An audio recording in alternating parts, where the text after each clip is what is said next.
kita dah siap the video, can you pass it to us? Yes. To put it on YouTube. Assalamualaikum, thank you for having us. So, our first question that we want to ask is about yourself, your biography information, and also your information about leader, what do you think about leadership and all that. And Okay. also about your NGO.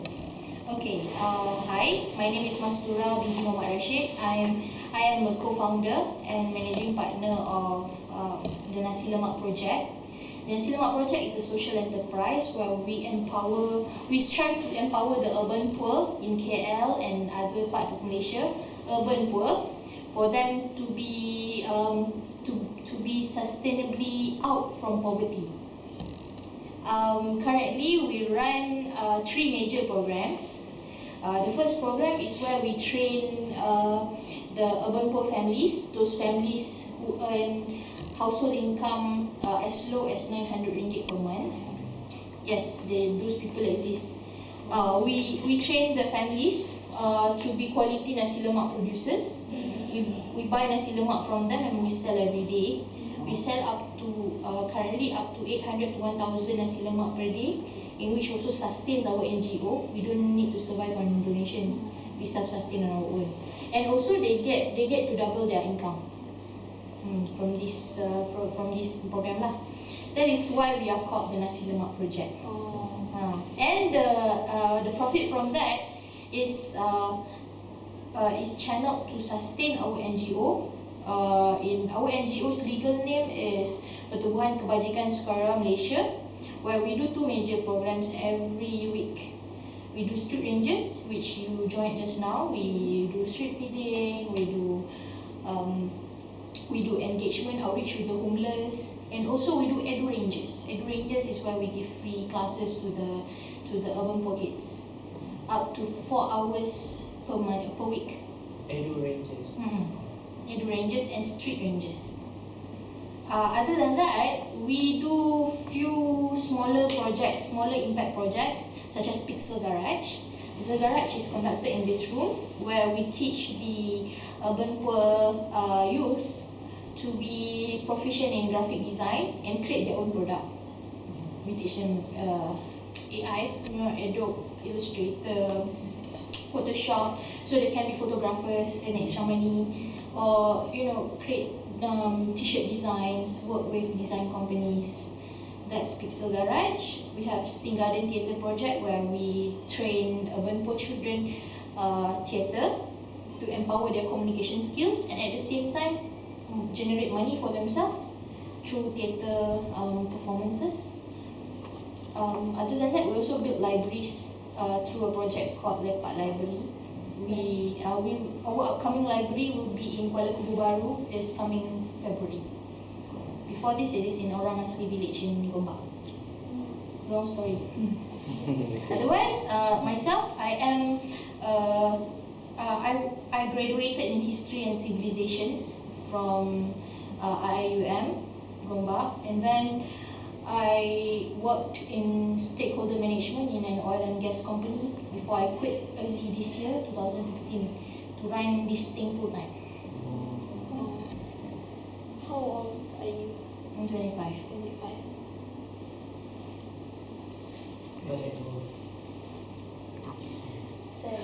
Co-founder pun 25. Nasi Lemak Project has no one older than, I think, 35. Most of us are 19, 20 to How many my age. co-founders that is? Only 2. Only Zul, Imran and me. You can interview him. He always gets away with all the why and what. So what formal business education or training programs that you have received? Okay, we were part of the Magic Accelerator program. Magic is Malaysian Global Creativity and Innovation Center, where we were trained in terms of business acumen and connections for us to produce a social enterprise. The Nasi Lemak Project as a social enterprise start from there. Otherwise, it's pretty much came from my working background. I was in stakeholder management, and Zul was a trainer, a trainer for salesmen. He trained all the salesmen to sell. So he's very good in analytics and sales and marketing. So you don't have actually a very formal background about business. Both of us were history and civilization students. We pretty much survived on Wikipedia and YouTube. So can you tell us the history of how you work to address the social issues at hand? Social issues, how do I work? Yeah. I don't know how to effectively answer that. But then, okay, how to identify social... First, we talk about identification, right? We identify the social problems. What Zul and me did previously, we started Nasi Lemak project back when we were in university. So, on holidays, on semester breaks, we would go around and around KL and looking at poor people's houses, and we'll identify the certain places. We do research first.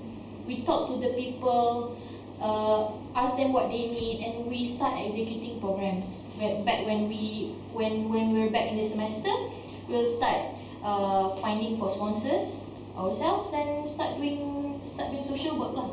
So it's not that you purposely wanted to do, you just see the environment and then you want to change it. That's why you started. We started volunteering from very early stage of our college days.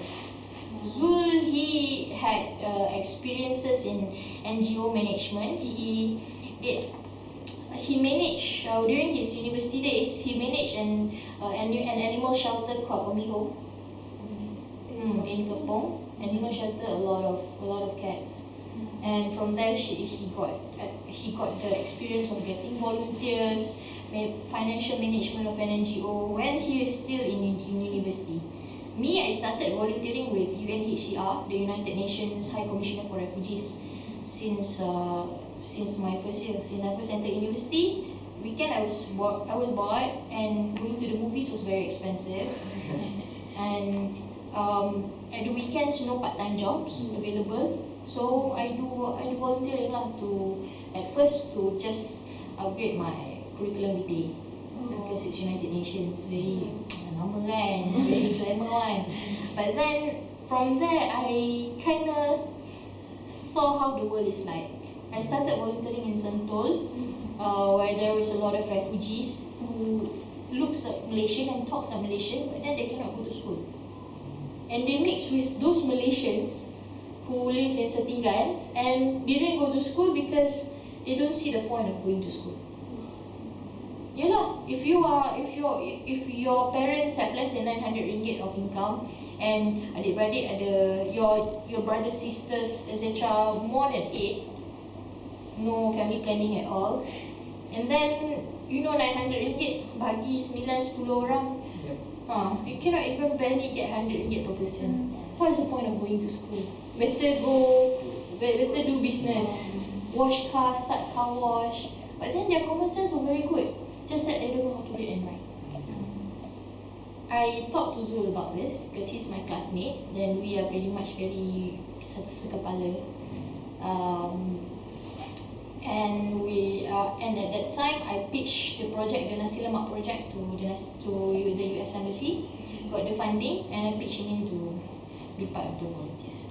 So how many years are you involved in this? Coming to 4. 4 years. This is. So what successes or changes that you have seen? Changes. I see from my bunch of volunteers, I see there's a rising of, consistent volunteerism. Everyone started volunteering consistently. Dulu, before this, when talking about volunteerism, people will ask, what event? When? Only that day, right? But now, with Nasi Lemak project, no choice.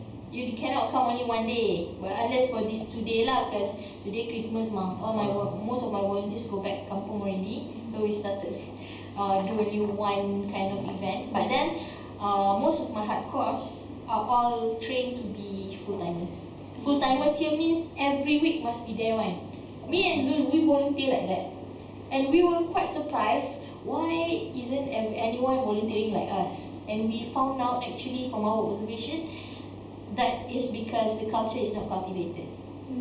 So Nasi Lemak project exists to cultivate the culture. That's the first thing I see. The changes lah. Secondly, in terms of when you empower the families to increase their income, there's a lot of things they can do. For example, a family I work with, they double their income, and the children can enjoy school. It is different lah. Before this, they don't bother to go to school, and I wonder why. Because are they lazy or what? Because your parents are not the kind of parents who want their children off school because to help with the business. And then after the mother started getting more money and get them all pocket money to go to school, they started to go and started to enjoy school because they are not hungry anymore. So that's the difference I see lah. With alleviation of poverty, we can achieve a lot of things. So how do you define leadership? Leadership, common sense. To me, leaders have common sense, must have common sense. Those people who are leaders in Malaysia, they're not. I don't believe in democracy. I was never in Majlis MPP in my campus. We call it SRC, student council. I don't believe in student council because that's popular vote. Nampak handsome, you vote. Nampak handsome, nampak lawa, nampak cakap berbual pumpang, you vote. I don't believe in that. I believe leaders should have common sense. They must know how to solve problems, and they must know how to make people happy, but at the same time does not sacrifice public interest. For example, in my years of leading people to volunteer, right? I give and take. I bully my volunteers a lot. They have with me, there's no like 2 hours volunteer one. No, you have to come early in the morning. For example, with Edu Rangers, come early at 6 a.m. They have to cook for the kids and then go teach until 2 p.m. until they're flat out. But then at the end of the month, or by every month lah, or every 2-3 months also, I'll do some sort of gathering. We go karaoke, we go BBQ. So and you let them let them be important. And one thing about leadership that I would like to know is that you must know when to let go. That was my mistake when I was young. When I started, I was there for every Nasi Lemak project days. Nasi Lemak project used to run on Friday, Saturday, Sunday. Me and Zul used to stay awake on Friday, Saturday, Sunday, Monday. So we don't let go to the team leaders, even though we had team leaders. And we were tired, and we started arguing in groups. So, but then when I reflect back, it would be just nice if I can divide my job and be okay about everything. Like, okay, never mind lah, they're grown ups, they can do whatever they are supposed to do. So being a leader, one thing you must learn is learn to let go. So what about service? Service? How can you define service? Like community service. Yes, community service. Community service is when you learn about the community, you understand the problem, and you solve the problems. So do you think both of these are connected, leadership and also service? Community, yes, very much. Because when you are called a leader, you must be a leader to a specific community. And when you lead a movement, the movement must be there to solve problems. Movement cannot be there. And in politics, right? Have you seen parties that fail, or parties that have garnered not much attention? Parties that has lost popular vote generally are parties who are there to get to a party of posers. They don't solve problems. You see parties yang solve problems in communities, they are the parties, they are the people, yeah, which the people and how to say, people remember them lah, because they solve specific problems. Movements, for example, I'm not bashing other clubs, but then normally theatre clubs or clubs yang performing arts, they gain less followers compared to social service. When you enter social service, you see a sense of purpose. You must be there because people need me. If I'm not there, then kerja tak jalan. I brainwash all my volunteers like that, so they have discipline. In performing arts and etc., those people, because the audience don't see, they just come there for entertainment. No need for entertainment and don't go. You see that the follower gunners are different. So community service, leadership, there must be a sense of purpose. So, what can you give one characteristic or traits that you believe that every leader should possess?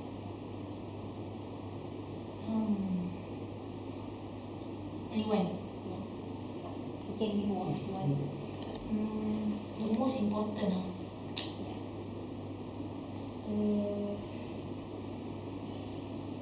Balance.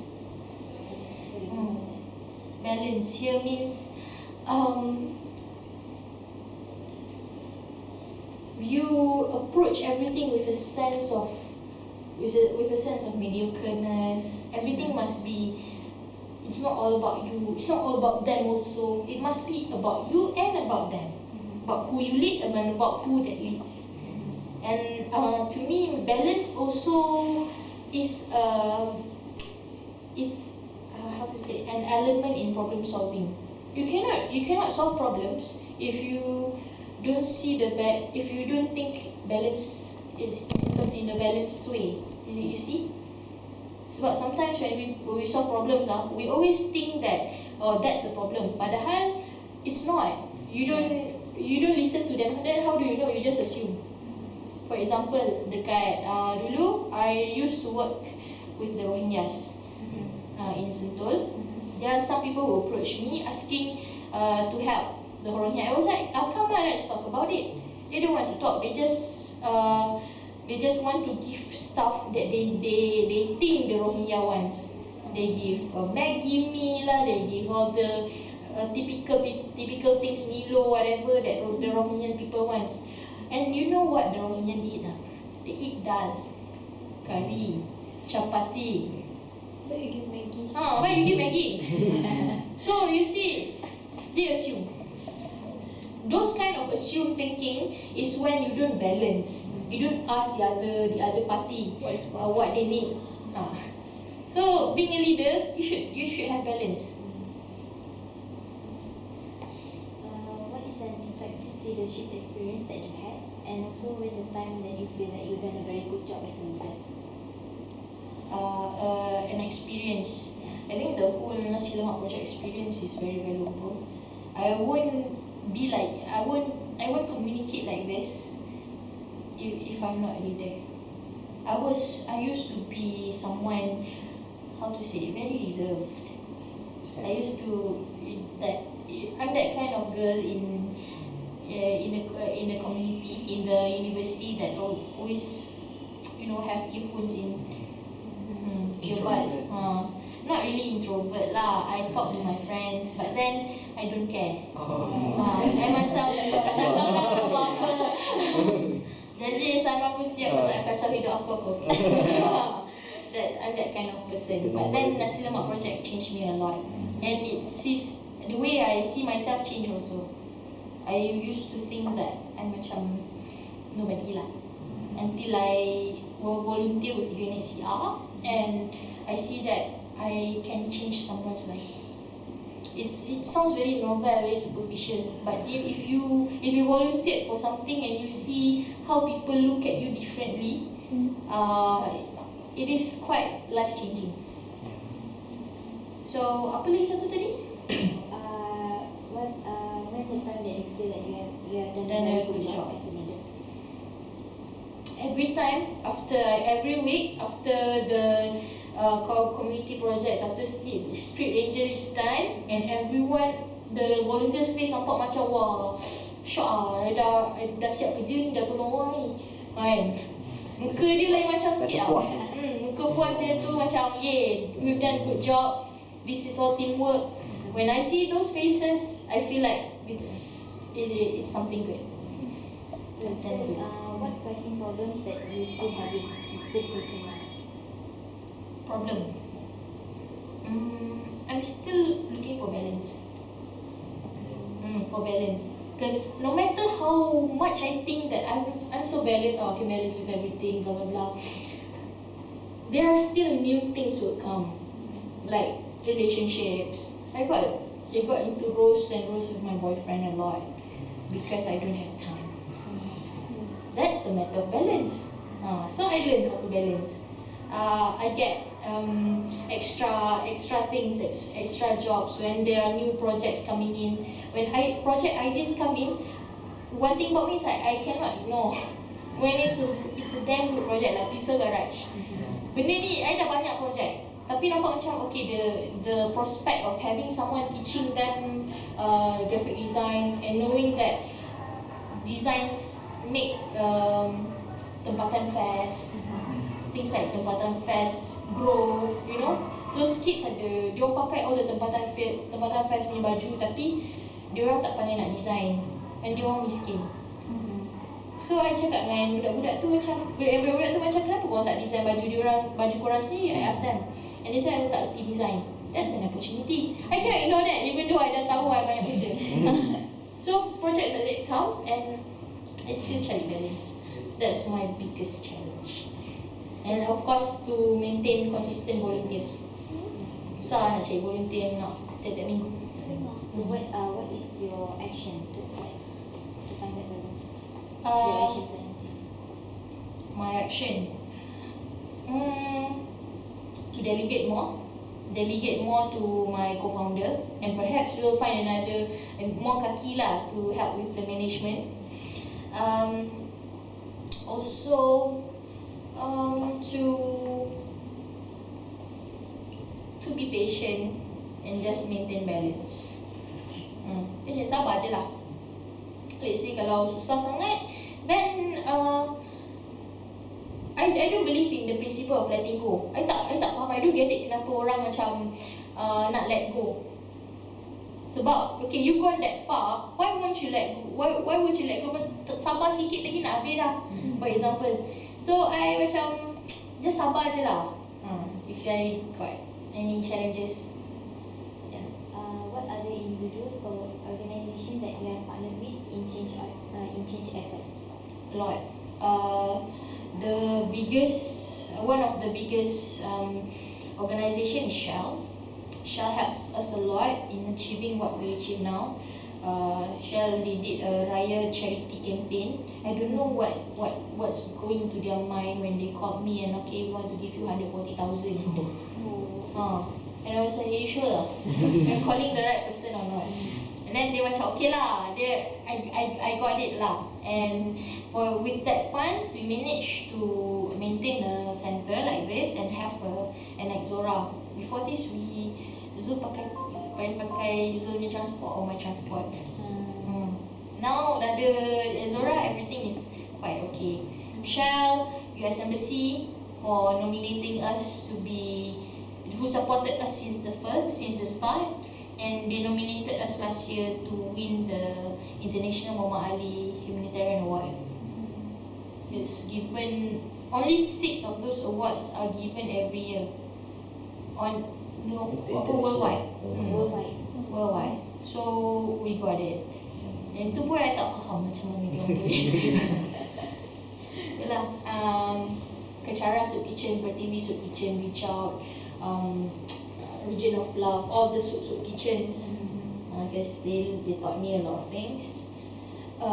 Magic, because Magic cultivate the environment of social entrepreneurship. Social entrepreneurship is still very new in Malaysia, and yet they teach us to be the pioneers.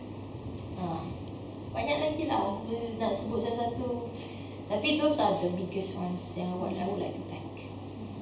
So last question is, what suggestion would you have for college or university student interested in having an impact on the issue? First, I'd like to say just do it. Buat je, don't keep admiring people. You admire people sampai bila you want to start? But then, secondly, before just do it, you must research first. You must know what they need. Remember my story about the Rohingyas. You want to give something, you don't just assume they are like us. They are not like us. Flood, for example, masa banjir, people think that they need sardines, etc. Macam mana tak ada dapur, macam mana nak masak sardine? And what they did after the flood is they sell all the sardines. And then flood only. After flood, when those people who lost their houses, what are we doing about that? They're still refugees. So before you do something, I believe in the catchphrase just do it. But then before you do it, go research first. And if you feel you're so alone, you feel like this thing is so big, idea tu best tapi besar, then you talk to people like us people at NGOs. I have few mentors. Kita cari mentor pun satu. I have a lot of mentor yang can help us, yang bagi tahu I apa tu, I akan buat silap tu before I buat silap. In business, for example, you got to have mentors. Projects pun sama, you kena ada mentor. Dulu I masa nak bagi makanan with the homeless mula, I tak tahu yang benda ni ada territorial. People look at it yelah, and I tak faham kenapa dia ambil territorial at first. But now I understood. Sebab I ada mentor. My mentors include Puan Munirah of Pertiwi, Justin of Kecara, Richard, Peter Nicole and his wife Iza Nicole. Bagi tahu kalau I bagi at the same time they give, homeless kat Malaysia homeless kat KL ada 1,500 orang. Tapi satu malam dia dapat 2,000 makanan. Macam mana? So they need the territory must be there. So balance lah. Kena cari mentor so that they can tell you what's wrong and accept what's wrong. I hope I help you with this lah. I hope I give good answers. Thank you with your cooperation to answer all our questions. Thank you for coming. Ingat hari ni tak ada orang nak datang tau. Ni sekali pas Christmas. Kesian Sabta. Kesian mak dia. Yang macam mana okay with that? I got one volunteer cakap tak ada datang lah Kak Mas, kenapa? Mak dah cakap, mak kata your family or your nasi lemak project. Antara dua. So I was like tak apalah. Thank you for coming Merry Christmas. Thank you. Nanti kalau nak distribute tu macam mana kalau kita? Distribute tu sekarang kan yang tengah masak semua kan. Lalu we finish around